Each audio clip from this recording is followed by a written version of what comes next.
tumaas ang bilang ng passenger arrivals sa Mactan Cebu International Airport.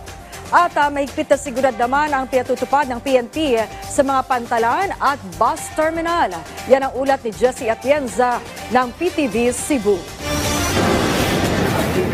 Personal na sinuri ng mga opisyal ng Mactan Cebu International Airport Authority ang 4 na public assistance desk na nakakalat sa international at domestic terminal.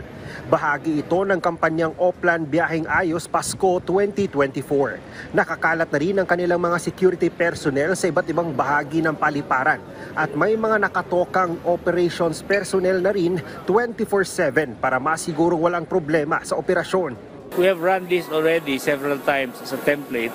So far, we haven't had any major problems. So we're confident that whatever comes, we will be able to handle properly. And we can give our passengers the best service possible. Ayon sa MCIAA, mas dumami na ang arrivals ngayong taon ikumpara sa 2023 dahil sa mas pinahabang holidays sa lalawigan ng Cebu. So our peak season really starts second week of December, actually ends sometime in February because we also have, aside from Sinulog, we have Chinese New Year and we have Valentine's Day. Samantala, kakaunti na lang ang mga pasaherong dumagsa sa Cebu Port Terminal. Dito sumasakay ang mga babiyahe papuntang Leyte, Bohol at ilang bahagi ng Mindanao.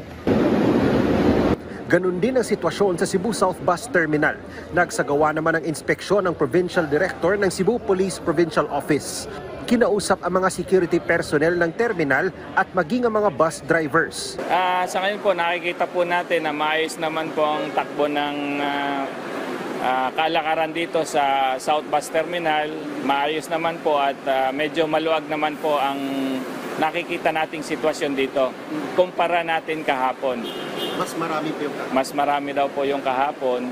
So kaya sinisiguro po natin ngayon kahit bisperas na ng Pasko na nandito po tayo para masiguro yung kaligtasan ng mga kababayan natin, mga Cebuano at saka mga pasahero. Dagdag ng CPPO, may daang-daang mga nakadeploy na mga personnel sa mga pampublikong lugar, pantalan at mga bus terminal sa buong lalawigan. Mula sa PTV Cebu, Jessie Atienza para sa Pambansang TV sa Bagong Pilipinas.